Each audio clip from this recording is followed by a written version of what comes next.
Hello everyone, Assalamualaikum. This is Malia and welcome to my Malia vlog. So guys, আজকে হচ্ছে আমরা হায়দ্রাবাদি বিরিয়ানি রান্না করব আর আজকে ফ্রাইডে এই কারণে রান্না করছি। সো তোমাদেরকে আজকে সেই রেসিপিটি দেখাবো। রেসিপিটি যদি তোমাদের ভালো লাগে অবশ্যই কিন্তু লাইক করবে এবং যারা চ্যানেলটি নতুন এসেছে অবশ্যই চ্যানেলটি সাবস্ক্রাইব করবে। তো বেশি কথা আমার এই ব্লগটি শুরু করা যাক। তো গাইস, প্রথমে আমরা গরম পানিতে হচ্ছে চাল দিয়ে চালটাকে 80% সিদ্ধ করে নিব। পুরোপুরি কিন্তু চালটাকে একদম সিদ্ধ করা যাবে না, মানে অর্ধেক সিদ্ধ করে তারপর রাখা লাগবে। তো সিদ্ধ করার পরে এটাকে আমরা পানিটা একদম ছেঁকে নিয়ে ঠান্ডা করে ফেলবো। আর এই প্রসেসটা হচ্ছে অনেকক্ষণ ধরে তোমরা করবে, মানে তাড়াতাড়ি করবে না। আর তারপর হচ্ছে আমরা মাংস ম্যারিনেট করতে চলে যাব। তো এখানে হচ্ছে আমরা মশলা নিয়ে নিয়েছি, এটা হচ্ছে রাঁধুনির মশলা। আর এখানে হচ্ছে আরও অনেক আইটেম ছিল, এগুলি আমি যখন মাখাবো তোমাদের বলে দেব। তো এই যে এখানে হচ্ছে আমাদের মাংসটা কিন্তু নেওয়া হয়ে গিয়েছে। এইবার এটার ভিতরে আমরা প্রথমে দিয়ে দিব আদা বাটা। তারপর হচ্ছে আদা বাটাটা পরিমাপ মতন দিবে তোমরা বুঝে শুনে। তারপর হচ্ছে আমরা রাঁধুনির যে হায়দ্রাবাদি বিরিয়ানি মশলাটা সেটা দিয়ে দিব। এটা একদম পুরো প্যাকেটটাই তোমরা করবে দিয়ে দিবে। এইটা হচ্ছে 6 জন মানুষের কোয়ান্টিটি হিসেবে আমরা দিয়েছি। তারপর হচ্ছে আমরা টক দই দিয়ে দিব। টক দইটাও তোমরা বুঝে শুনে দিয়ে দিবে পরিমাপ মতন। আমি পরিমাপটা বলছি না, তোমরা মানে বুঝে দিয়ে দিবে। তারপর হচ্ছে বেরেস্তা দিয়ে দিব। বেরেস্তাটা একটু ডিপ ফ্রাই করে নিয়েছে আম্মু, আর এটা কিন্তু আম্মুর স্পেশাল রেসিপি। আর এই যে এরপর হচ্ছে লেবু দিয়ে দিবে। লেবু হচ্ছে গিয়ে 1 পিস দিচ্ছে, 1 পিস না 2 পিস দিয়েছে। তো তোমরাও বুঝে শুনেই দিবে। তারপর লেবুটা দিয়ে ভালো করে কিন্তু তোমরা মাখিয়ে নিবে। আর এই প্রসেসটা তোমরা একটু সময় নিয়ে করবে যাতে অনেক ভালো করে মাংসর ভিতরে মশলাটা যায়। কারণ কি, যদি মাংসর ভিতরে মশলাটা না যায় তাহলে কিন্তু মানে তোমার স্বাদটা আসবে না, মাংসর যে মশলার যে একটা স্বাদ ওটা কিন্তু আসবে না। তো এটা একটু তোমরা সময় নিয়ে ধীরে ধীরে স্লোলি ভালো করে করবে। আর মাংসটা কিন্তু মাখানোর পরে অবশ্যই 30 মিনিট হচ্ছে নর্মাল টেম্পারেচারে রাখতে হবে। তো এরপরে হচ্ছে আমরা লবণ দিয়ে দিচ্ছি। লবণটা তোমরা যতটুকু খেতে চাও ততটুকুই দিয়ে দিবে। আর লবণটা দেওয়ার পরে আবারও ভালো করে আমরা কিন্তু মাখিয়ে নেব। আর সাথে সাথে কিন্তু তেল দিবে না, তারপর মানে কিছুক্ষণ পরে দিবে। তো কিছুক্ষণ পরে হচ্ছে আমরা তেল দিয়ে দিচ্ছি। তেলটাও তোমরা একটু বুঝে শুনে দিবে। আমি আবারও বলছি, আমি কিন্তু এখানে কোনটায় কত পরিমাণ ব্যবহার করা হয়েছে আমি কিন্তু বলছি না, তোমরা বুঝে শুনে দিবে। তো তারপর তেলটা দেওয়ার পর আবারও আম্মু হচ্ছে ভালো করে মাখিয়ে নিয়েছে।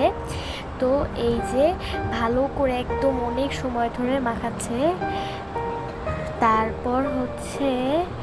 তারপর আমরা 30 মিনিট রেখে দিয়েছি। আর দেখো গাইস, আমার ফুলটা অনেক সুন্দর করে ফুটে আছে, তাই না? আর আজকে হচ্ছে অনেক বেশি গরম পড়েছে, মানে এত গরম পড়েছে যে মানে বলার বাহিরে। তোমরা এই গরমে কি করছো অবশ্যই কিন্তু আমাকে কমেন্টে বলবে। আর দেখো বাইরের ভিউটা অনেক বেশি ভালো লাগতেছে, তাই না? আর এত সান ছিল আজকে, মানে অনেক বেশি সান ছিল। আর বাতাস তো ছিল না বললেই চলে গাইস।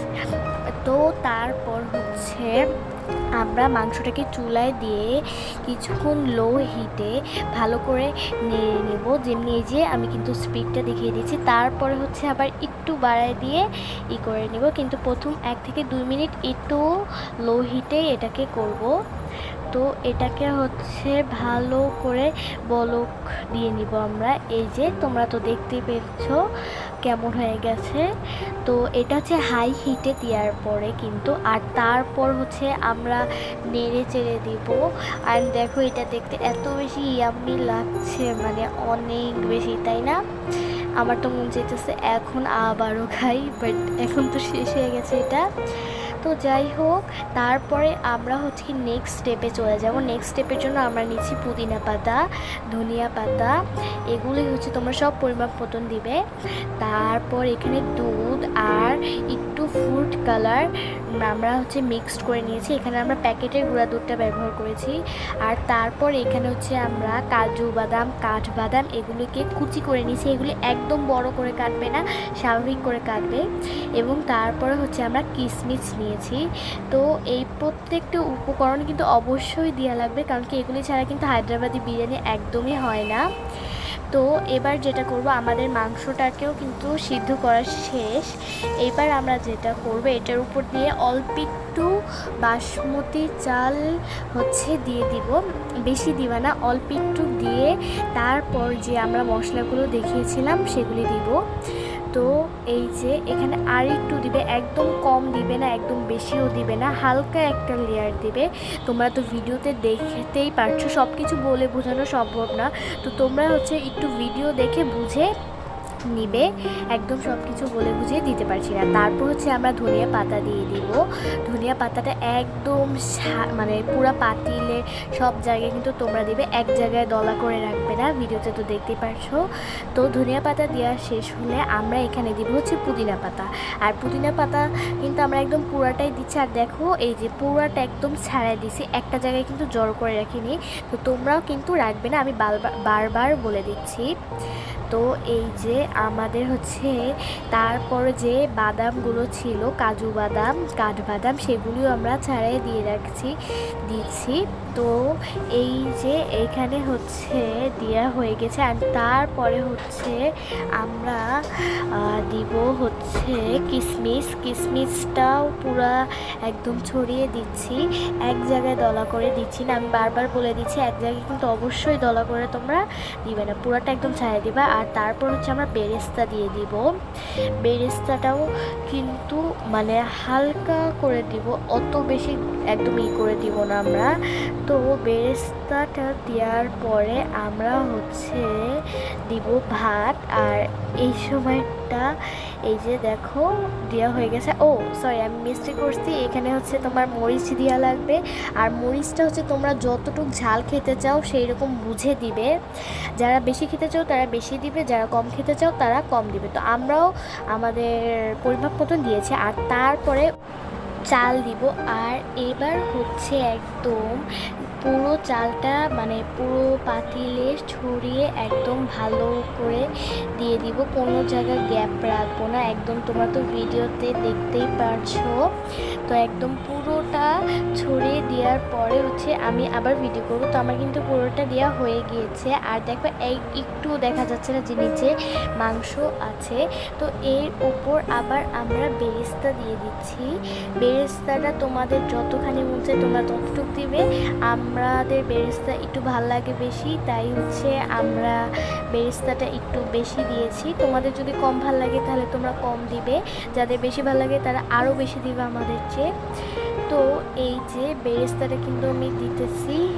আর হচ্ছে বেরেস্তা দেওয়ার পরে আমরা যে দুধ আর হচ্ছে ফুড কালার মিক্সচারটা দিয়েছিলাম, এটা হচ্ছে একদম পুরো পাতিল জুড়ে দিয়ে দিব।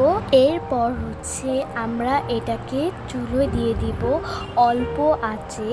তারপর হচ্ছে তোমরা আঁচটা বাড়িয়ে দিবে। আর গাইস সেদিন এত গরম পড়ছিল যে এটা চুলায় দেওয়ার পর হচ্ছে আমি আইসক্রিম খেতে চলে গিয়েছিলাম। আর মানে বলে বোঝা যাবে না, এতটা গরম পড়ছিল।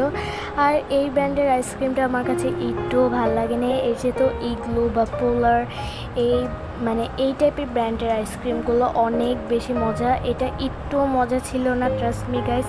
অ্যান্ড তোমাদের এই ব্র্যান্ডের আইসক্রিম কেমন লাগে তোমরা কিন্তু অবশ্যই বলবে। অ্যান্ড গাইস দেখো আইসক্রিমটা আমি ভিডিও করছিলাম।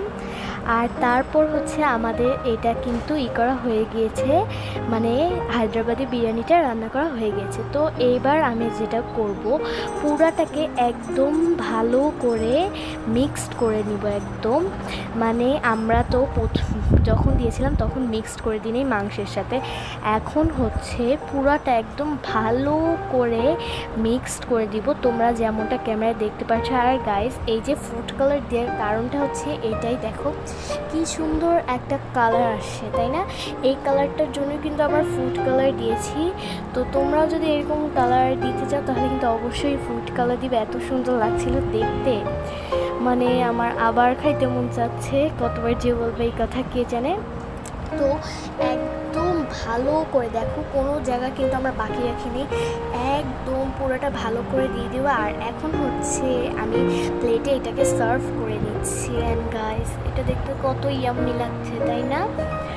তো যাই হোক, এই যে আমাদের কিন্তু বিরিয়ানিটা রান্না একদম শেষ পর্যায়ে চলে গিয়েছে। আর এখানে হচ্ছে আমি একটু শসা দিয়ে দিচ্ছিলাম, বাট এই জায়গায় ভালো লাগতেছিল না, তাই আমি অন্য জায়গায় শসা দিয়ে দিচ্ছিলাম। অ্যান্ড এই যে গাইস দেখো, আর এই যে এখানে হচ্ছে আমরা কোক খাবো, আর মানে বিরিয়ানি খাচ্ছি, তাহলে এটার সাথে কি কোক না আসলে তো একদম জমেই না, তাই না? তো কোকটাও আমরা দিয়ে দিচ্ছিলাম। অ্যান্ড গাইস দেখো কত সুন্দর লাগছে।